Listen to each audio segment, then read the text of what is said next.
ગાંધીનગરમાં અખિલ ભારતીય પત્રકાર સુરક્ષા સમિતિનું રાષ્ટ્રીય મહાઅધિવેશન યોજાયું.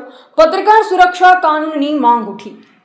ગાંધીનગર સ્થિત વિશ્વ ઉમિયા ધામ ખાતે અખિલ ભારતીય પત્રકાર સુરક્ષા સમિતિનું રાષ્ટ્રીય મહાઅધિવેશન યોજાયું, જેમાં દેશના 20 રાજ્યમાંથી આવેલ પત્રકારો, સંગઠનના હોદ્દેદારો તેમજ વિવિધ રાજકીય પક્ષોના આગેવાનો ઉપસ્થિત રહ્યા. કાર્યક્રમની શરૂઆત ઉમિયાની આરતી સાથે કરવામાં આવી. સમિતિના રાષ્ટ્રીય અધ્યક્ષ જિગ્નેશભાઈ કાલાવાડિયાએ જણાવ્યું, વર્ષ 2016માં ચોટીલાથી શરૂ થયેલી સમિતિ આજે દેશના અનેક રાજ્યોમાં કાર્યરત છે અને પત્રકારોના હિત તથા સુરક્ષા માટે સતત કાર્ય કરી રહી છે. તેમણે ગુજરાતમાં પણ પત્રકાર સુરક્ષા કાનૂન અમલમાં મૂકવાની માંગ સાથે રાજ્ય સરકાર સમક્ષ રજૂઆત કરવામાં આવી હોવાનું જણાવ્યું.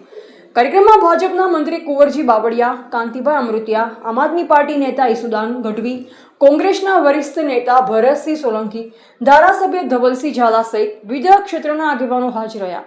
ઈસુદાન ગઢવી મેદાનમાં કવરેજ દરમિયાન પત્રકારોને પડતી મુશ્કેલીઓનો ઉલ્લેખ કરી સુરક્ષા વીમા, મેડિકલ સહાય અને અન્ય કલ્યાણકારી યોજનાઓ અમલમાં મૂકવાની જરૂરિયાત વ્યક્ત કરી. મહાઅધિવેશનમાં ગુજરાતના બનાસકાંઠા, પાટણ, મહેસાણા, અમદાવાદ, ગાંધીનગર, દાહોદ, પંચમહાલ, મહીસાગર, રાજકોટ, જામનગર સહિત વિવિધ જિલ્લાઓના મોટી સંખ્યામાં પત્રકારોએ ભાગ લીધો. કાર્યક્રમના અંતે ધવલભાઈ માકડિયા આભાર વિધિ કરી. રિપોર્ટર મિલન પ્રજાપતિ, સુખસર.